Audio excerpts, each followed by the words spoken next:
আসসালামু আলাইকুম। এটা হচ্ছে সিরিজ টিউটোরিয়াল। এই পর্বে আমরা উইন্ডলোড নিয়ে আলোচনা করব এবং উইন্ডলোড অ্যাপ্লিকেশন করব। তো উইন্ডলোড অ্যাপ্লিকেশন করার পূর্বে আমাদের বিএনবিসি 2021 অনুসারে কিছু গাইডলাইন আছে, সেই গাইডলাইন ফলো করে আমাদের হচ্ছে উইন্ডলোডটা অ্যাপ্লিকেশন করতে হবে। তো উইন্ডলোড এটা অ্যাপসে উইন্ডলোড অ্যাপ্লিকেশন করা খুবই সহজ। তো তার পূর্বে আমরা কিছু বেসিক টার্মিনোলজি নিয়ে আলোচনা করি। তো প্রথমে হচ্ছে আমাদের বিল্ডিং এর এনক্লোজার ক্লাসিফিকেশন আছে আর কি। তো বিল্ডিং এর এনক্লোজারটা কেমন হবে। তো আমাদের বিল্ডিং এর এনক্লোজার ক্লাসিফিকেশন তিন ধরনের হয়ে থাকে। একটা হচ্ছে open building, partially enclose building, আর হচ্ছে এনক্লোজ বিল্ডিং। তো ওপেন বিল্ডিং তো আমরা সব দিয়ে বুঝতে পারছি যে ফাঁকা থাকবে। তো ওপেন বিল্ডিং এ আমাদের যে ওয়াল আছে, তো 80% অফ ওয়াল আর ওপেন থাকবে, মানে ফাঁকা। 80% ওয়াল হচ্ছে আমাদের ফাঁকা থাকবে। পার্শিয়ালি এনক্লোজ বিল্ডিং আমাদের যে রেগুলার বিল্ডিং গুলো হয়, যেখানে এই তিনটা criteria, A not is greater than 1.1, A not I 4 times হতে পারে, আর হচ্ছে A not I divided by A not GI less equal 0.20। তো এই A not, A G, A not I এগুলো আমরা হচ্ছে যে এখানে নোট আকারে দেয়া আছে যে the total opening in a wall that receives positive internal external pressure, তা হচ্ছে আমাদের এ নট। এ জি হচ্ছে gross area of the wall, আর A not I the sum of area of opening in the building envelopes walls or roof. এই তিনটা criteria যখন আমাদের fulfil করবে তখন হচ্ছে আমাদের পার্শিয়ালি এনক্লোজ বিল্ডিং, মানে আমাদের যে রেগুলার বিল্ডিং গুলো হয়, ওপেনিং থাকে, মানে উইন্ডো থাকে, ডোর থাকে, সাফিসিয়েন্ট আর কি, সেই ক্ষেত্রে ক্রস ভেন্টিলেশন থাকে। তো এগুলো হচ্ছে আমাদের পার্শিয়ালি এনক্লোজ বিল্ডিং এর মধ্যেই পড়ে। এনক্লোজ বিল্ডিং, যে এনক্লোজ বিল্ডিং তখন হবে যখন ওপেন বিল্ডিং আর পার্শিয়ালি এনক্লোজ বিল্ডিং এর ক্রাইটেরিয়া ফুলফিল করবে না, তখন আমাদের এনক্লোজ বিল্ডিং। লাইক অ্যাজ আমাদের যদি স্টোরেজ ফ্যাসিলিটিস এর কথা বলি, সেখানে কিন্তু কোনো উইন্ডো থাকে না, শুধু ভেন্টিলেশনের জন্য কিছু ফ্যাসিলিটিস থাকে এই আর কি, কিন্তু ম্যাক্সিমাম হচ্ছে ওয়াল দ্বারা আর কি থাকে, কোনো ভয়েড থাকে না আর কি। এই ক্ষেত্রে এগুলো হচ্ছে এনক্লোজ বিল্ডিং।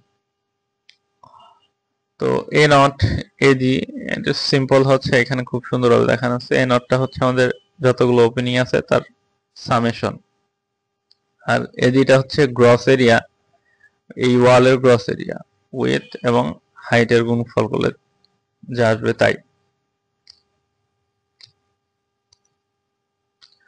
আর আমাদের উইন্ড লোডের হচ্ছে মেথড তিনটা আছে: simplified procedure, analytical procedure, wind tunnel procedure. বিএনবিসির সেকশন 2.4.4, 2.4.5, 2.4.18 এর মধ্যে উইন্ড লোডের যেই চ্যাপ্টার, ওই চ্যাপ্টারে বলা আছে আর কি। তো সিম্পলিফাইড প্রসিডিউরেও আমরা হচ্ছে এমডব্লিউএফআরএস লোড অ্যাপ্লাই করতে পারি, কম্পিটেন্ট ক্ল্যাডিং এ করতে পারি, কিন্তু আমরা সিম্পলিফাইড না, আমরা অ্যানালিটিক্যাল প্রসিডিউরটা অ্যাপ্লাই করবো, এবং এটা হচ্ছে সহজ প্লাস মানে বেশি আমাদের জন্য হচ্ছে ভালো আর কি এই ক্ষেত্রে। তো অ্যানালিটিক্যাল প্রসিডিউরের মধ্যে আমরা অ্যাপ্লাই করতে পারি হচ্ছে এমডব্লিউএফআরএস, কম্পোনেন্ট ক্ল্যাডিং, আদার্স। তো এমডব্লিউএফআরএস এর মধ্যে আমাদের হচ্ছে partially enclose building, open building এগুলো আসবে, টাফ রুফ, পিচ রুফ। তো এগুলো হচ্ছে অল হাইটের জন্য আমরা অ্যাপ্লাই করতে পারি, অল হাইট রিজিড বিল্ডিং এর জন্য, ফ্লেক্সিবল বিল্ডিং এর জন্য, লো রাইসের জন্য অ্যাপ্লাই করতে পারি বিল্ডিং এর ক্ষেত্রে। আর যখন কম্পোনেন্ট ক্ল্যাডিং বা শেড আসবে, তখন আমাদের এনক্লোজ, পার্শিয়ালি ওপেন বিল্ডিং দুইটার ক্ষেত্রে আমাদের এনক্লোজের ক্ষেত্রে শর্ত আছে যে হচ্ছে আমাদের হাইটটা লো রাইস অ্যাপ্লাই করতে হবে যখন হচ্ছে 18.6 মিটারের নিচে হবে। আর কম্পোনেন্ট ক্ল্যাডিং এর আরেকটা ক্রাইটেরিয়া আছে হাই রাইজের ক্ষেত্রে 18.6 থেকে 27.4 মিটারের মধ্যে আসলে তখন আমরা কম্পোনেন্ট ক্ল্যাডিং এর লোডটা, এখানে যেই ক্রাইটেরিয়া আছে সেই ক্রাইটেরিয়া অনুযায়ী আমরা হচ্ছে লোড অ্যাপ্লাই করতে পারবো। আর যখন আমরা মেথড 1, 2 কোনোটাই করতে পারবো না, তখন আমরা মেথড 3 বা উইন্ড টানেল প্রসিডিউর আমাদের অ্যাপ্লাই করতে হবে। তো এখানে ওই জিনিসটাই ফ্লো চার্ট আকারে দেয়া আছে। তো এমডব্লিউএফআরএস এর বৈশিষ্ট্য কি কি, যে এখানে আমাদের বিল্ডিং সিম্পল ডায়াফ্রামের বিল্ডিং হতে হবে, লো রাইজ বিল্ডিং, হাইট হচ্ছে 60 ফিটের নিচে হতে হবে, and do not exceed least horizontal. এই ডিফারেন্স দিছে আর কি, আমরা অল হাইটের জন্য আসলে দিতে পারি। তারপরে এমডব্লিউ এফআরএস আমরা দেখছি এগুলো। আমাদের এই ট্যাক্সের ক্ষেত্রে যে আমাদের যে উইন্ডের যে প্যারামিটার আছে এতগুলো প্যারামিটার লাগে না।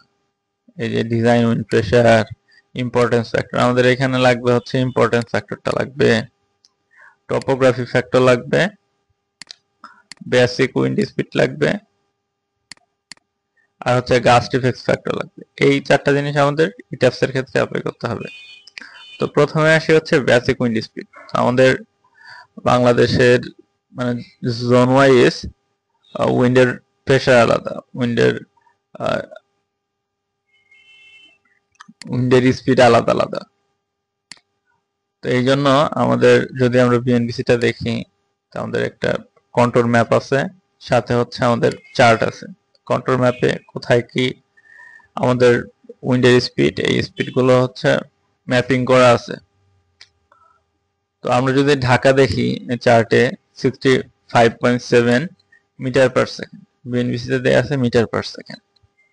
তো আমাদের ইট্যাপসে যদি আমরা এখন যাই, define load pattern wind load,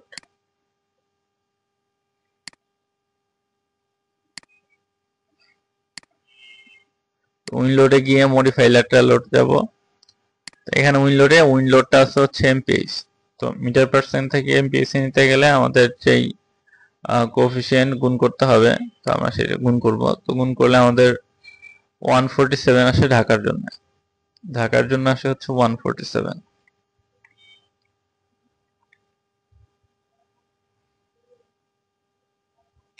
তো কোএফিসিয়েন্টটা হচ্ছে 2.23 দ্বারা যদি আমরা গুণ করি তাই হবে।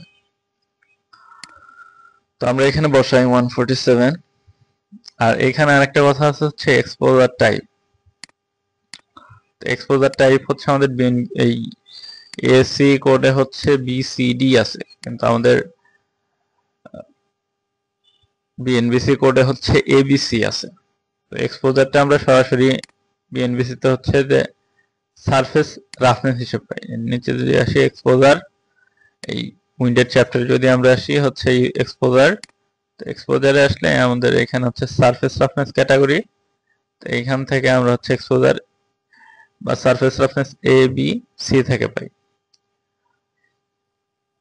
তো সারফেস রাফনেস এ বা এক্সপোজার এ একই কথা, surface roughness B exposure B, তারপরে হচ্ছে এক্সপোজার সি, এ আর কি।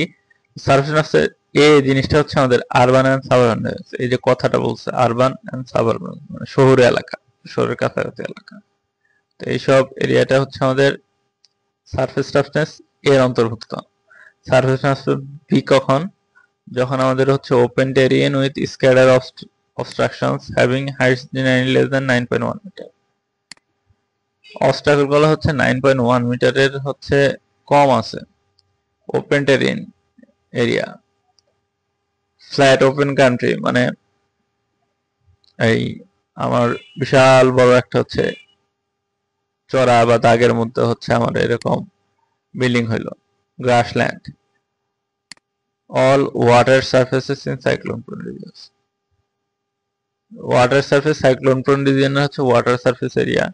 তো এইগুলো হচ্ছে আমাদের সারফেস রাফনেস বি, মানে যেখানে উইন্ডের স্পিডটা এর তুলনায় বেশি, তা হচ্ছে আমাদের সারফেস রাফনেস বি। আর এর থেকেও বেশি হচ্ছে সি, অর্থাৎ ফুল সাইক্লোন প্রোন এরিয়া, যেখানে আনঅবস্ট্রাক্টেড এরিয়াস, মানে যেখানে কোনো বাধা নাই, ফ্ল্যাট, প্রচুর মানে সাইক্লোন প্রোন রিজিয়ন বেশি, সাইক্লোন হওয়ার সম্ভাবনা বেশি হয় আর কি regularly. This category includes smooth and flash and salt flats, মানে আনঅবস্ট্রাক্টেড এরিয়া যেখানে হচ্ছে বাধা নাই, বাতাস সরাসরি প্রবাহিত হইতে পারে অনেক বেশি এরিয়া জুড়ে, মানে খোলামেলা, এই টাইপের হচ্ছে সারফেস রাফনেস বি। বা সামুদ্রিক যে অঞ্চলগুলো আছে ওইগুলো আর কি সারফেস রাফনেস সি। তারপরে হচ্ছে, তো এখান থেকে আমরা এক্সপোজার এ, বি আর হচ্ছে এক্সপোজার সি পাই আর কি। তো তো আমরা হচ্ছে এখন আমাদের ইটাপসে আসি।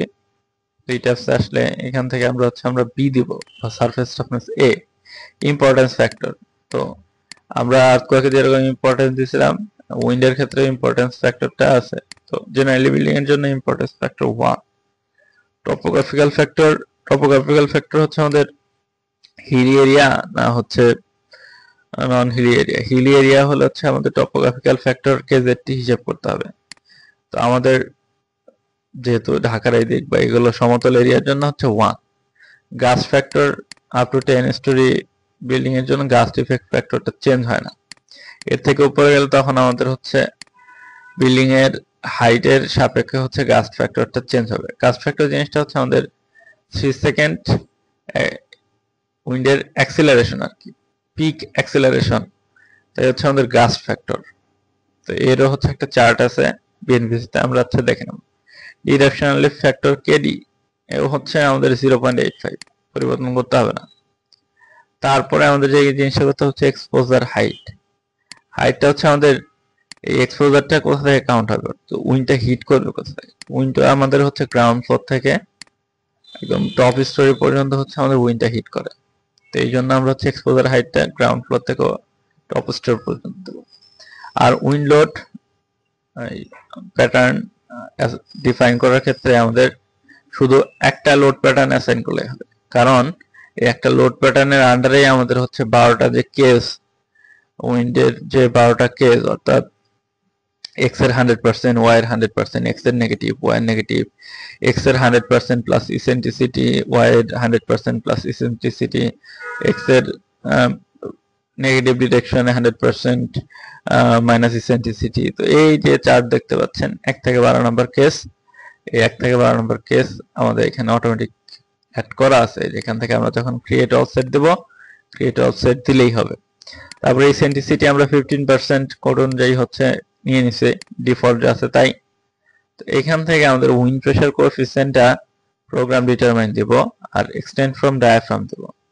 তারপরে উইন্ড ডিরেকশনাল এক্সপোজার উইথ মডিফাইতে গিয়ে আমাদের ডায়াফ্রাম কিন্তু আগে অ্যাসাইন করে নিতে হবে। যদি ডায়াফ্রাম অ্যাসাইন পরেও করি, পরে করলে আমরা যে কাজ করবো এখানে জাস্ট সিম্পল নিচেরটাতে একটা ক্লিক করে উপরে একটা ক্লিক করবো।